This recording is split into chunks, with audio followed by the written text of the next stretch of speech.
Okay, so euthanasia now. Just to re-go over, we've got active and passive, voluntary and involuntary. So, voluntary, that's when the person wants to die, and they make the choice, and they say, I want to die. Involuntary, the person might want to die, but they can't express it themselves, they're unable to speak, and so someone else makes a choice that they should die. Active, the idea that you kill the person, give them a lethal injection, or give them a drug that's going to kill them. And then passive, you don't kill the person directly, you just turn off their life machine and let them die naturally. Four types. Now, it was illegal in the UK, and it has been since the 1961 Suicide Act, so it's illegal to terminate anyone else's life. However, in some countries, such as Holland and Switzerland, you can fly there and you can go to an organisation such as Dignitas, and there you can get your euthanasia done. However, it's very hard to do that if you're not a Swiss or Dutch citizen. There is also this principle of double effect, so you can say that a doctor gives someone drugs, an overdose, say, of morphine, as a means of palliative care, pain relief, but actually it just turns out that that also kills the person early. But that wasn't the intention. I was just trying to relieve their pain.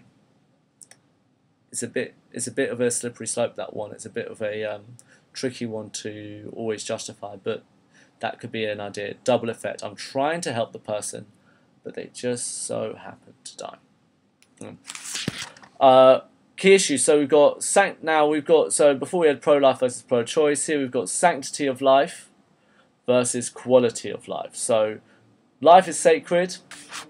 Life is only worth living if you are actually enjoying it, not if you're in a vegetative state where you can't breathe or can't communicate or are in a huge amount of pain or you're pooing your pants and stuff like that. That's that's the kind of thing of think about dignity, think about pooing your pants. I remember I've taken care of people before who are in that situation. It's not very dignified. Surely it's better for that person to die potentially. So that's the kind of like argument back and forth. So let's go. So arguments against euthanasia. These are sanctity of life quotes. So 10 Commandments, thou shalt not kill. P, playing God. It's he who grants life and death. Consider the works of God, who can make straight what God has made crooked. A, absolutism. S, sanctity of life. S, sanctity of the body. S, slippery slope.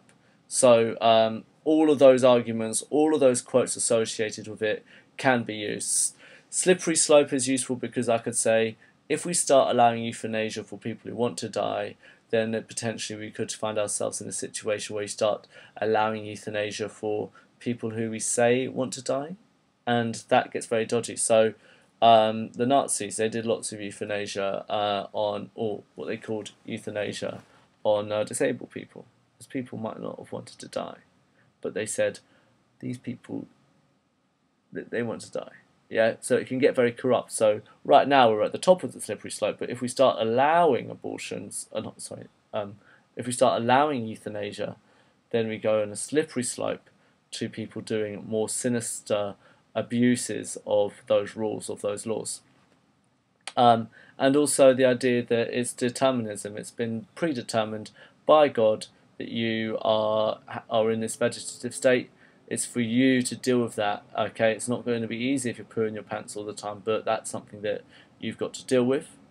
And also the idea of self-discipline. Do you have that strength? Allah's with those who persevere. God's with those who persevere. These determinism quotes you could use to say that God respects those people who manage to deal with the pain and go through that as a means of a reward into heaven. You could say your rewards are in heaven. Sanctity of life quotes, aside from our acronyms that you can use, don't commit murder we've mentioned already. Days allotted to me were all recorded before any of them were given. So again, that's that kind of playing God argument. You're worth more than many sparrows. That's a nice one. Links, actually, it's the second part of the stewardship quote. God made man in his own image, so God's made you, so you should respect yourself. Your body's a temple, that's the sanctity of the body quote. So these are all examples of arguments against euthanasia.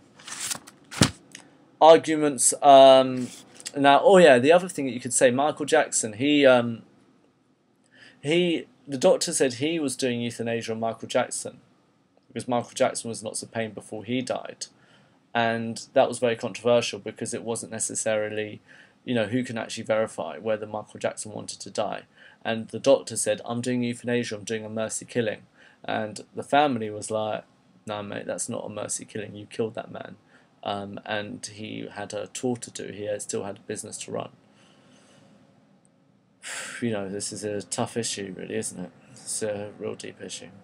Right, arguments for euthanasia. So reasons why we can say quality of life is more important. Golden rule. If I was in a situation where I couldn't talk, I couldn't breathe, I couldn't communicate, I'm pooing my pants, would I want someone to kill me? If the answer is yes, then yeah, whatever you do for, treat other people like you wish to be treated. It's the right thing to do. Sin by omission. So I know my grandfather is in a huge amount of pain.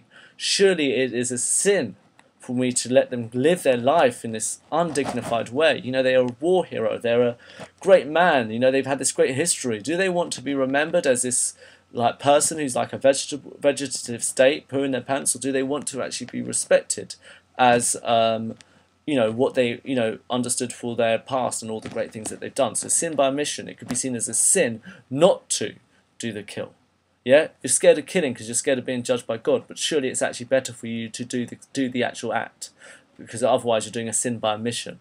Yeah, agape love. It's the most loving thing to do. Love's patient. Love is kind. Okay, so it's kind for you to kill that person if they want to be killed. Non-literalism is a good one. So I could be saying that actually no, the idea is that your all these kinds of interpretations like thou shalt not kill. Euthanasia didn't really exist as a medical ethics issue at that time. So now, we need to use our own reason and our own conscience to make our own decisions. Relativism obviously links to that. Forgiveness. Someone does euthanasia, surely you should be able to forgive them and understand why they have done that action. And freedom. It's for freedom that Christ has set you free. So that would suggest that you should be free to perform the actions that you want and to have the self-determination. Freedom links to self-determination to choose when you die. Or your closest family members should be able to assist you with that self-determination for when you die. So all of those are examples that are very useful. Quality of life, other quotes. I mean, I could kind of use the your body's a temple quote again, so I could actually use sanctity of the body in some ways, that the body should be respected. It shouldn't be in a state when it's not working. I come that you may... Oh, this is a beautiful quote. It's from John 10:10. I have come that you may live life in all its fullness. I have come so that you may live life in all its fullness. I'll say that one more time. I have come so that you may live life in all its fullness. So that suggests, are you living a fulfilling life when you're in that vegetative state? If the answer is no, then the right thing to do would be to let that person die. Yeah, that freedom is important. So dignity in particular, dignity in dying also exists as an organisation which campaigns for the choice at the end of life and a dignified death for all. And there have been a huge amount of campaigns all across the world. Your key person, I'll put a link. It's a horrible video to see, but it's important to see to really understand the gravity of the situation. A video of a man called Tony Nicholson who did not have his right to euthanasia. Tony Nicholson, I'll say that one more time, Tony Nicholson was a man who experienced extreme pain and didn't die. And I know I didn't mention it in the abortion one, so I'm sorry, but our other real life example is Savita Halapanava, who died because the Catholic Church within, or the Catholic the government, which is influenced by Catholicism in Ireland, didn't allow her to have an abortion, so she died. So Savita Halapanava is our argument for pro-choice. Savita Halapanava, pro-choice example for abortion. Tony Nicholson is the self-determination, quality of life argument for euthanasia. And look at the video below. Oh my gosh, it's really sad, but it's worth seeing.